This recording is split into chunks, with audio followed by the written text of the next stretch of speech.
The autumn rain drummed against the windows of Murphy's Tavern, a quiet establishment tucked away in Georgetown, Washington, D.C. The warm amber glow of vintage Edison bulbs cast long shadows across worn wooden tables, while the soft murmur of conversation mixed with the gentle clink of glasses. It was the kind of place where ideas flowed as freely as the whiskey, where scholars and thinkers gathered to wrestle with the great questions that had shaped civilization for centuries. At a corner table near the fireplace sat two men who seemed oddly out of place, yet perfectly at home. John Locke, distinguished and measured in his movements, nursed a glass of bourbon while methodically arranging his thoughts like pieces on a chessboard. His eyes held the calm confidence of someone who had spent a lifetime observing human nature and drawing logical conclusions from what he witnessed. Across from him, Jean-Jacques Rousseau leaned forward with animated energy, his hands gesturing expressively as he spoke, a half-empty pint of ale forgotten on the table before him. The conversation had begun innocently enough, sparked by a news report playing silently on the television above the bar. Images of protests, government responses, and citizens demanding both freedom and security had created the perfect backdrop for what was about to unfold. "You see, my friend," Locke said, his voice carrying the authority of centuries of philosophical tradition, "the fundamental question is not whether people are good or bad, but rather what role government should play in protecting what they already possess by nature." He took a measured sip of his bourbon before continuing. "Every individual comes into this world with certain inalienable rights. Life, liberty, property, these are not gifts from government. They are inherent to our very existence as rational beings." Rousseau's eyes flashed with passionate disagreement. "But that is precisely where you are wrong, John. You speak of natural rights as if they exist in some pristine state, untouched by the corrupting influence of society itself." His accent carried traces of his European origins, but his words were perfectly clear, cutting through the ambient noise of the tavern like a blade. "Man is born free, yes, but everywhere he is in chains. And those chains are not natural. They are the product of the very inequality that your system of property rights creates and perpetuates." The fire crackled in the hearth, sending sparks up the chimney as the two philosophers settled into what would become an evening-long exploration of one of humanity's most enduring political questions.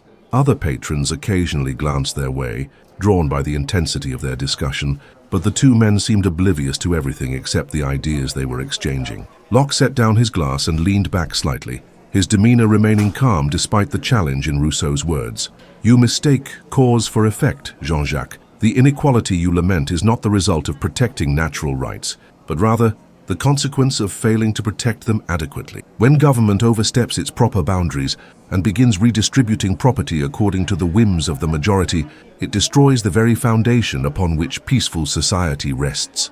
Whims of the majority. Rousseau's voice rose slightly, though he quickly modulated it back to conversational levels. "You speak as if the general will of the people is somehow less legitimate than the arbitrary claims of individuals to hoard resources while others suffer. Tell me, what gives one person the right to claim ownership over vast tracts of land while another has nowhere to lay his head?" The question hung in the air between them like smoke from the fireplace. Around them, the tavern continued its quiet rhythm of conversations and clinking glasses, but at their table, the weight of centuries of political thought pressed down like a gathering storm. Locke's fingers drummed thoughtfully against the table's surface. "The same thing that gives a person the right to own their own body, their own thoughts, their own labor. When I mix my work with the raw materials of nature, I create something that did not exist before. That creation becomes part of me, an extension of my very being. To take it from me without my consent is to take a piece of my life itself. And what of those who have no land to work, no capital to invest, no inheritance to build upon?" Rousseau countered, his passion building like the storm outside. "Your philosophy sounds noble when spoken from a position of privilege, but it rings hollow to the mother working 3 jobs who still cannot afford to feed her children properly. The social contract must serve everyone, not just those fortunate enough to start with advantages." The debate was just beginning, and both men could sense the depth of the philosophical chasm that separated them. Outside, thunder rumbled in the distance, as if nature itself were commenting on the fundamental tension between individual liberty and collective responsibility that would define their evening's discussion. The storm outside intensified as Locke and Rousseau settled deeper into their philosophical duel. Lightning occasionally illuminated the tavern's windows, creating dramatic shadows that seemed to dance in rhythm with their increasingly animated discussion. The bartender, an older man with graying temples who had overheard enough academic debates to recognize something special, quietly refilled their drinks without interrupting. "Let me ask you something, Jean-Jacques," Locke began, his tone thoughtful but probing. "You speak of the general will as if it were some mystical force that automatically knows what is best for everyone.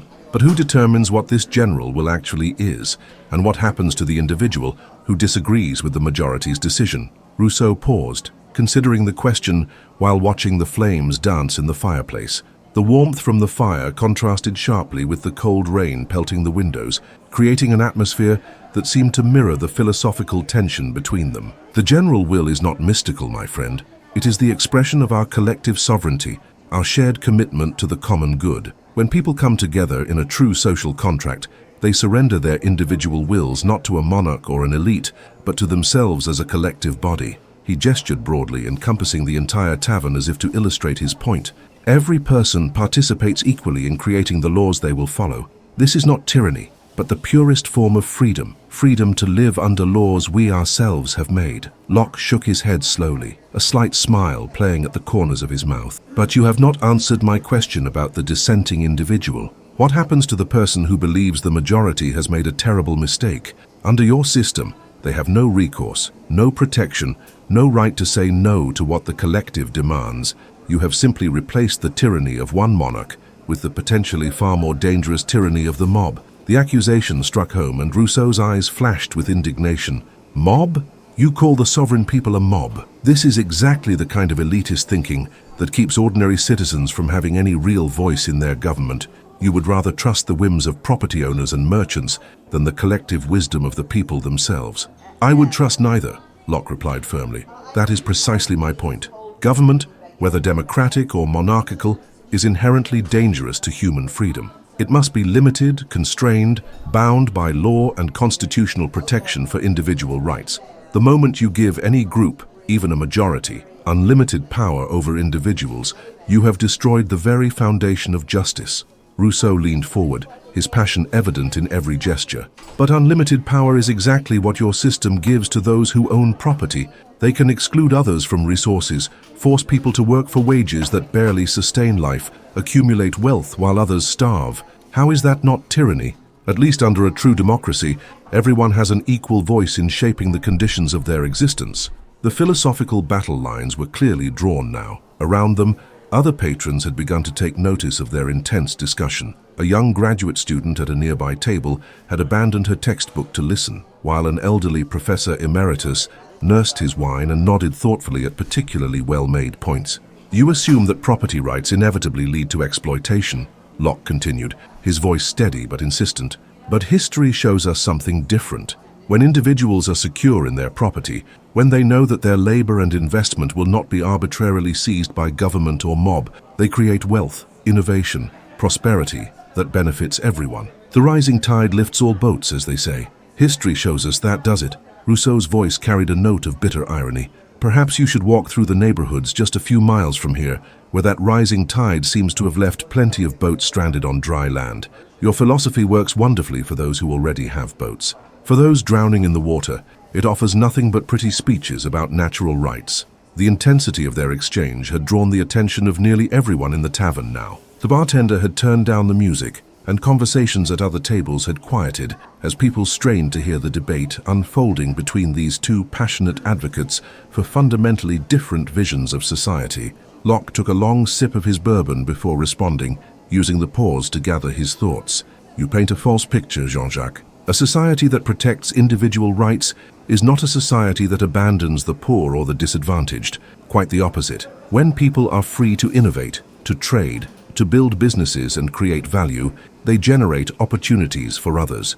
Private charity, voluntary association, community cooperation, these emerge naturally when government does not crowd them out with bureaucratic programs and forced redistribution. Voluntary charity, Rousseau repeated, shaking his head in disbelief. You would leave the welfare of the most vulnerable members of society to the whims and goodwill of the wealthy. How many must suffer while we wait for the rich to develop generous hearts? The social contract means we take collective responsibility for collective welfare. We do not leave it to chance or charity. The storm outside showed no signs of abating, and neither did the philosophical tempest raging at their corner table. As the evening deepened and the storm continued its assault on Georgetown, the debate between Locke and Rousseau had drawn an unexpected audience. Several patrons had quietly moved closer, nursing their drinks, while absorbing the intellectual sparring match. The graduate student had openly abandoned her studies, taking notes on napkins, while the elderly professor had struck up a quiet conversation with others about the historical significance of the philosophical positions being debated. The bartender, recognizing that something extraordinary was happening, had begun offering free coffee to anyone willing to stay and listen. Murphy's Tavern was transforming from a simple neighborhood pub into an impromptu philosophical salon, the kind of place where ideas could change minds and maybe even change the world. "Let us return to fundamentals," Locke said, setting down his now empty glass and focusing intently on his opponent. "You speak of the social contract as if people can somehow escape their individual nature by joining a collective. But human beings do not cease to be individuals when they form societies. They bring their individual needs, desires, talents, and limitations with them. Any political system that ignores this basic fact is doomed to fail." Rousseau gestured emphatically, his eyes bright with conviction. "But that is exactly what I am not doing. The social contract I envision does not ignore individual nature. It transforms it. When people truly commit to the general will, they become more than they could ever be as isolated individuals. They become citizens, not just inhabitants. They gain moral freedom, the ability to choose based on justice rather than mere appetite." "Moral freedom," Locke repeated thoughtfully. "And who defines what is moral? Who decides what justice requires? You speak as if these concepts are self-evident, but human history is littered with examples of majorities who were absolutely convinced they were acting morally while committing the most horrific atrocities. The challenge hung in the air between them like the smoke from the fireplace." Rousseau paused, clearly considering the weight of the accusation. Around them, the impromptu audience leaned forward, sensing that they were witnessing something profound. "You raise the specter of majority tyranny," Rousseau finally responded, "but you ignore the reality of minority tyranny that exists under your system. When a small group of property owners controls the resources that everyone needs to survive, they hold the power of life and death over the majority. At least under true democracy, the people themselves hold that power. They may make mistakes, yes, but they are their own mistakes, not the mistakes of their masters." A middle-aged woman at a nearby table, who had been quietly listening while working on her laptop, suddenly spoke up. "Excuse me, but I couldn't help overhearing. I'm a social worker here in DC, and I see every day what happens when people fall through the cracks of both systems you're describing. Private charity is wonderful when it works, but it's inconsistent. Government programs can be bureaucratic and inefficient, but at least they're reliable. Maybe the answer isn't choosing between individual rights and collective responsibility, but finding a way to balance them?" Both philosophers turned to look at her, momentarily surprised by the interruption. Locke smiled graciously and nodded. "An excellent point, and exactly why these discussions matter beyond academic theory. Real people face real consequences based on how we structure our political systems." Rousseau agreed enthusiastically. "Yes, precisely. This is not some abstract philosophical game. The choices we make about government affect millions of lives every single day." The social worker's intervention had shifted the dynamic slightly, reminding everyone present that they were not just debating historical curiosities, but grappling with questions that remained vitally relevant to contemporary society.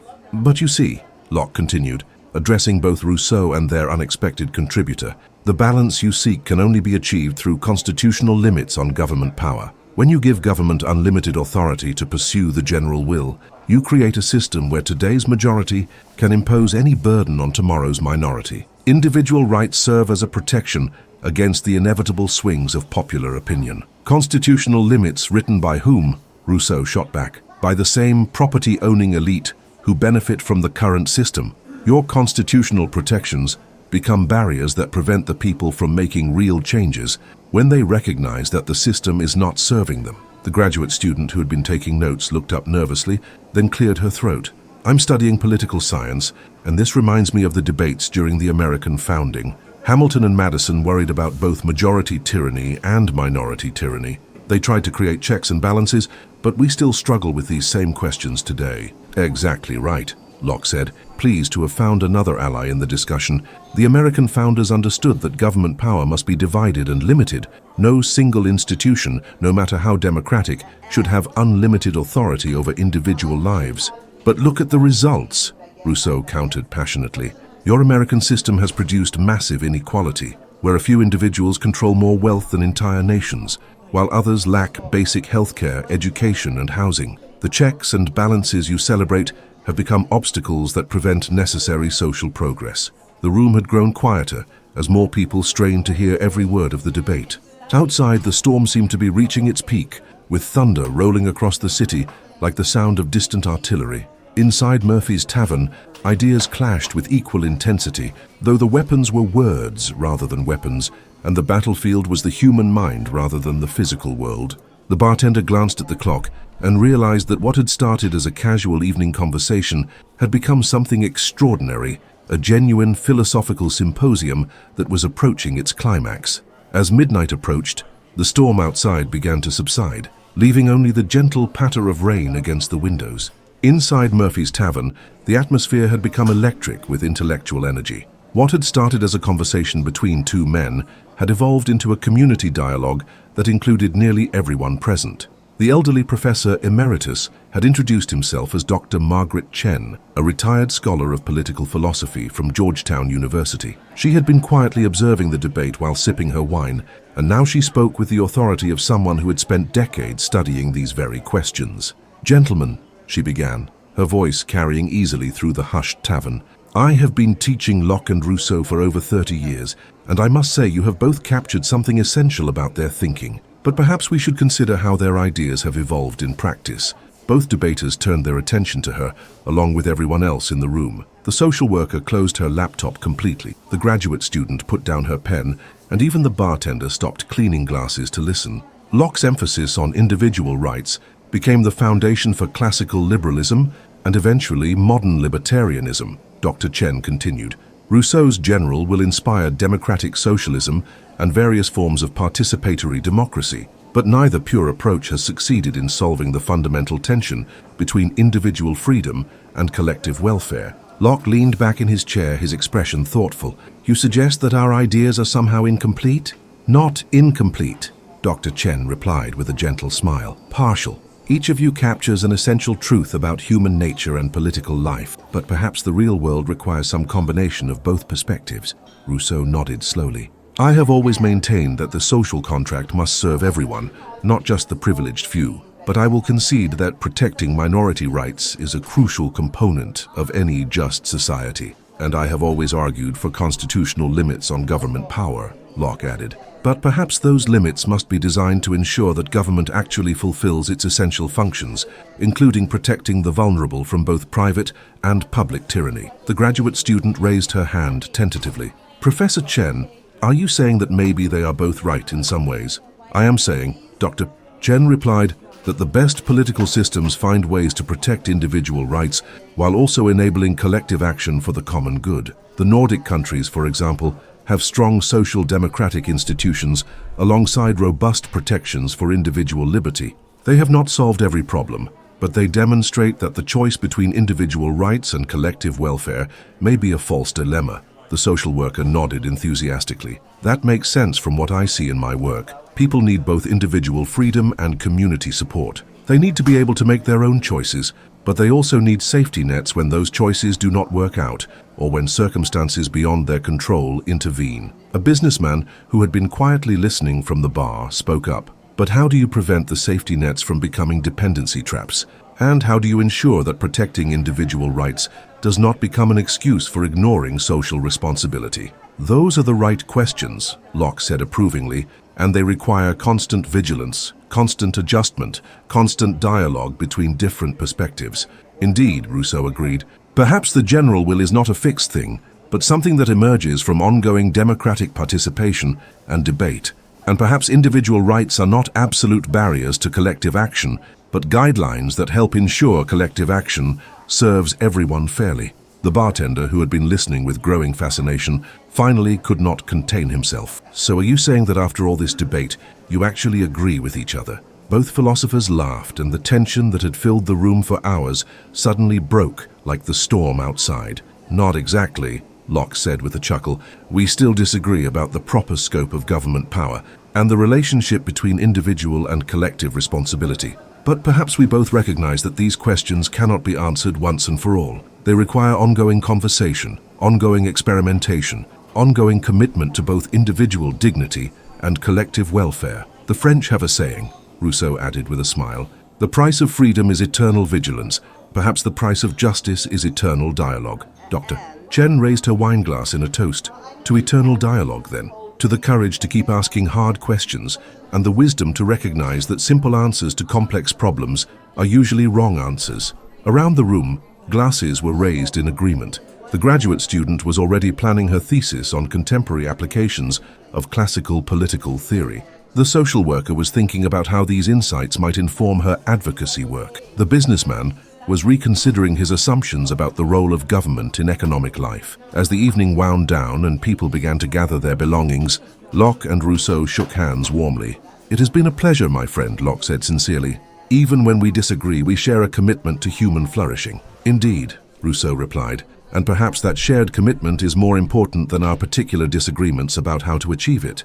Outside, the storm had passed completely, leaving the air clean and fresh. Inside Murphy's Tavern, a different kind of storm had passed as well, the kind that clears away old assumptions and makes space for new possibilities.